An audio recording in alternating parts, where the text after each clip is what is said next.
Hello everyone, আজকে তোমাদের জন্য যে ভিডিওটা নিয়ে এসেছি সেটা একদম একটা সার্থক ভিডিও বলতে পারো একটাই কারণে। Because congratulations to all of you those who have already pass the examinations. PSC clerkship যারা পাস করেছো তাদেরকে অনেক অনেক অনেক অনেক অভিনন্দন। বিকজ পিএসসি ক্লার্কশিপে অনেকেই হয়তো বলছে যে অনেককে পাস করিয়েছে, যাই বলুক না কেন তুমি 11% মধ্যে আছো। তাহলে 11% মধ্যে থাকাটা কিন্তু খুব একটা সহজ ব্যাপার নয়। তো এটা কিন্তু আমাদেরকে মনে রাখতে হবে, ঠিক আছে? তো যাই হোক, আজকের যে ভিডিওটা সেটা হচ্ছে যে কি করে আমরা ট্রান্সলেশনে সব থেকে বেশি স্কোর করতে পারবো, ঠিক আছে? কি করে আমরা ট্রান্সলেশনে সব থেকে বেশি স্কোর করতে পারবো, এটা হচ্ছে আমাদের টপিক। তো আমরা জানি যে আমাদের সিলেবাসটা কি আছে, একবার আমি বলে দিচ্ছি মুখে। সেটা হচ্ছে আমাদের সামনে আছে ট্রান্সলেশন, ঠিক আছে, আমাদের আছে রিপোর্ট রাইটিং, আমাদের আছে প্রেসি রাইটিং, ঠিক আছে? এই কটা টপিক আমাদের আছে। তো সেক্ষেত্রে ট্রান্সলেশন এখানে একটা বড় জায়গা, তার কারণ হচ্ছে ট্রান্সলেশন জানলে তবেই না আমরা রিপোর্ট লিখতে পারবো, তবেই না আমরা প্রেসিট তৈরি করতে পারবো। তো সেক্ষেত্রে ট্রান্সলেশনে আমরা যদি ফুল মার্কস নিয়ে আসতে চাই, আমি খুব শর্টে তোমাদেরকে যে কটা পয়েন্ট বলছি সেটা ভালো করে একটু বুঝবে, ঠিক আছে? বেশ, দেখো স্টেপ ওয়ান, প্রথম যেটা তৈরি করতে হবে সেটা হচ্ছে রিডিং হ্যাবিট, যেটা আমাদের মধ্যে ছোটবেলা থেকে গড়ে ওঠে না। ওঠেনি আমি বলবো না, আমাদের গড়ে ওঠে না, ঠিক আছে? তো দেখো, প্রতিদিন অন্তত 1 পৃষ্ঠা ইংরাজি পত্রিকা বা গল্প পড়ো।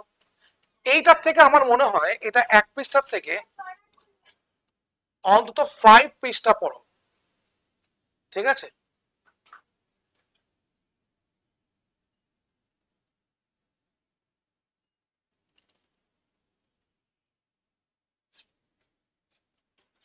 হ্যালো, যেটা বলতে চাইছিলাম যে রিডিং হ্যাবিট, দেখো এই রিডিং হ্যাবিটটা, এটা আমরা 5 to 10 এটা আমরা পড়বো। এখানে আমাদের প্রত্যক্ষভাবে কোনো কাজ হবে না যে আমরা ভাবছি যে আমরা পড়ার পরে কিছু শিখতে পারবো বা সামথিং। এটা তোমার হ্যাবিট গড়ে তুলবে। হ্যাবিট বলতে ইংলিশে কিছু শব্দ যেগুলো আমাদের অবচেতন মনে চলে আসে, সেই জায়গাটা গড়ে তুলবে। ট্রান্সলেশন ব্যাপারটা কি জানো তো, মানে if you have the speaking power, if you have good good speaking power, তোমার মধ্যে যদি ভালো স্পিকিং পাওয়ার থাকে, you are able to write down something whatever they have been asked. Okay, মানে তারা যাই জিজ্ঞাসা করুক না কেন, তুমি ঠিক তার উত্তর দিতে পারবে, ঠিক আছে? তো সেক্ষেত্রে রিডিং হ্যাবিট এখানে একটা বড় কাজে লাগে। নতুন শব্দ নোট করো এবং বাংলা অর্থ লেখো। দেখো এই প্রসেসটা তোমাদের কাছে নিউ নয়, এটা অনেক দিনকার, বাট এটা পারলে করো, এমন নয় যে তোমাকে প্রতিদিন করতে হবে।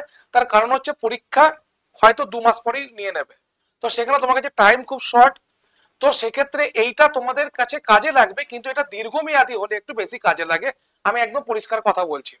3 নম্বর হচ্ছে, ধরো আমি একটা এক্সাম্পল দিচ্ছি, দেখো এক্সাক্ট এক্সাম্পল দিয়েছি। He turn down the offer, তার মানে কি, যে সে তার প্রস্তাবটা খারিজ করে দিয়েছে, তার প্রস্তাবটা প্রত্যাখ্যান করেছে। তাহলে এই টার্ন ডাউন, এই যে এইগুলো ফ্রেজাল ভার্ব দেওয়াটা, এই ফ্রেজাল ভার্ব দেওয়াগুলো বা ফ্রেজাল ভার্ব কখন লাগে বা ফ্রেজাল ভার্ব ছাড়া দেবে একটা সেন্টেন্স কখনো কমপ্লিট হয় না। তো এই ব্যাপারগুলোই তুমি শিখতে পারবে যখন তুমি ভাস্ট পড়াশোনা করবে, নতুন নতুন শব্দ লিখবে, সেগুলোর বাংলা অর্থ লিখবে। So this is the way to actually accommodate you with the English world, বুঝতে পারছো? 2 নম্বর স্টেপ দেখো রাইটিং, কিনা রাইটিং প্র্যাকটিস।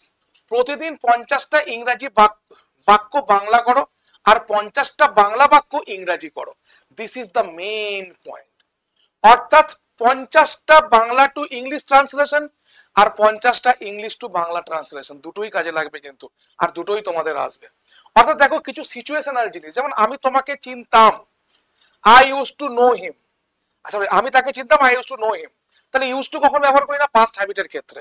তো এই জায়গাগুলো আমাদেরকে ওয়াকিবহল হতে হবে, ঠিক আছে? তার সঙ্গে আমার অনেকবার দেখা হলো, পরিচয় হয়ে ওঠেনি, ঠিক আছে? তো এই জায়গাগুলোকে আমাদেরকে নিয়ে আসতে হবে যদি আমরা ট্রান্সলেশনটাকে গ্রো করতে চাই, ঠিক আছে? কাজটা করা হয়েছে, দ্য ওয়ার্ক হ্যাজ বিন ডান। তো কখন প্যাসিভ হচ্ছে কখন অ্যাক্টিভ হচ্ছে, এইগুলো যেন তোমাকে মনে করতে এরকম না হয় যে কাজটা তো নিজে তোমার সেন্স থাকে না, বা কাজটা তো কোনো পার্সন না, সে তো নিজে নিজে হতে পারে না, তাই এটাকে প্যাসিভ করতে হবে। এইরকম সেন্স যেন করে না ওঠে, অটোমেটিক্যালি যেন তোমার মধ্যে আসে কাজটা করা হয়নি মানে the work has not been done, মানে অটোমেটিক্যালি যেন প্যাসিভটা তোমার মধ্যে আসতে পারে, সেই জায়গাটা তোমাকে গড়ে তুলতে হবে। বোঝা গেল? বেশ। 3 নম্বর জায়গা দেখো, স্পিকিং প্র্যাকটিস। এটা আমি তোমাকে 5 মিনিট বলেছি, প্রথমে 5 মিনিট পারবে না, ঘড়ি ধরে 3 থেকে 4 মিনিট শুধুমাত্র তোমার মধ্যে যেটা ঘটছে বা তুমি যেটা বলতে চাইছো সেটাকে শুধুমাত্র ইংরেজিতে বলো। নো আদার, মানে no other language will be take at this time, no other language will be taken at this time, because তোমার বারবার মনে হবে যে আমি একটু বাংলার সাহায্য নিই, একটু হিন্দির সাহায্য নিই, আমি বলতে পারছি না, তাও তুমি ছাড়বে না। এইটা হচ্ছে সব থেকে বড় জিনিস স্পোকেন ইংলিশ শেখার জন্য। 5টা মিনিট নিজেকে ধৈর্য ধরে whatever you are thinking, whatever you want to say, you just say in English, no other language will be taken. আমি বারবার বলছি কোনো অন্য ল্যাঙ্গুয়েজ তুমি সেখানে ধার করবে না, যদি ধার করো তাহলে তোমার এই জিনিসটা স্টেপ 3টা তোমার মিস হয়ে যাবে। এবং এটা একদিন নয়, এটা 2 মাস প্র্যাকটিস চলুক, এই 5 মিনিটটা 10 মিনিট হয়ে যাক, সেটা কিন্তু তোমার পক্ষে আরো বেটার হবে। ঠিক আছে, নেক্সট চলো। নেক্সট হচ্ছে কি বললো আমি, না গ্রামার রিভিশন। দেখো গ্রামারটা একটা বড় রোল প্লে করে, বলছে গ্রামার হলো ট্রান্সলেশন ব্যাকবোন, ঠিক আছে? তো এটা একটা বড় রোল প্লে করে। এই যে টেন্স, ভয়েস, ন্যারেশনস, প্রিপজিশনস, এইগুলো যদি আমরা বেশি বেশি করে পড়ি এবং রিভিশন করি, ঠিক আছে, তাহলে আমার কি হবে না আমি এই ট্রান্সলেশনটা লিখতে আরো স্বচ্ছ বোধ করব। এবং কোথাও গিয়ে যদি আমার মনে হয় যে এটা কি টেন্স হবে, এটা সাবজেক্ট ভার্ব এগ্রিমেন্টের কোনো প্রবলেম হচ্ছে কিনা, সেই জায়গাগুলো আমি স্বচ্ছতার সাথে বের করতে পারবো। ঠিক আছে, তাহলে ফর্মুলা কি, না গ্রামার প্লাস প্র্যাকটিস সমান পারফেক্ট ট্রান্সলেশন, এটা কিন্তু তোমরা মনে রেখো। 4 নাম্বার স্টেপ। এবার দেখো 5 number, practice questions paper. Previous year questions যতক্ষণ না তুমি প্র্যাকটিস করছো ততক্ষণ তুমি জানতেই পারবে না অ্যাকচুয়াল কোশ্চেন্স কেমন আসে। প্রিভিয়াস ইয়ার কোশ্চেন্স যতক্ষণ না তুমি প্র্যাকটিস করছো ততক্ষণ তুমি বুঝতেই পারবে না যে এটার অ্যাকচুয়ালি ডিফিকাল্টি লেভেল কি থাকে। প্রিভিয়াস ইয়ার কোশ্চেন্স প্র্যাকটিস করো, অথবা কোনো বই কিনলে সেখান থেকেও প্রশ্ন ধরে ধরে সলভ করো, এটা তোমার কাছে আরো বেটার ওয়েতে নিজেকে গড়ে তুলবে। এবার দেখো সব থেকে শেষে আমি যেটা বলতে চলেছি, ভুল করে ভয় পাবে না, কারণ তুমিই পারবে। তুমি একটা স্টেপ যখন পেরেছো সেটা তোমার দক্ষতা দিয়ে পেরেছো, এই স্টেপটাও তোমার নিজের দক্ষতায় বের করবে। ভুলের কারণ লিখে রাখো, যে জায়গাগুলো ভুল করছো তার কারণ লিখে রাখো, সেগুলোকে ভয় পেলে হবে না। কনসিস্টেন্সি ইজ দ্য কি অফ সাকসেস, এটা আমার কথা নয়, এটা অনেক গুণীজনের কথা, বাট আমি এটা বিশ্বাস করি। তুমি যদি আজকে 2 ঘন্টা পড়ো, আগামীকালও তোমাকে 2 ঘন্টাই পড়তে হবে। তুমি যদি আজকে 10 ঘন্টা পড়ো, আগামীকাল 10 ঘন্টা তুমি পড়তে পারবে তো, এটা খেয়াল রেখো। যেটা করবে আজ থেকে সেটাই যেন পরীক্ষার দিন পর্যন্ত করতে পারো, এভাবেই কোন একটা রুটিন তৈরি করো। ঠিক আছে, যে কোনো কথা বললাম আশা করি তোমার কাছে খুবই কার্যকরী। আর আমরা নতুন ব্যাচ লঞ্চ করে দিয়েছি, সেটা হচ্ছে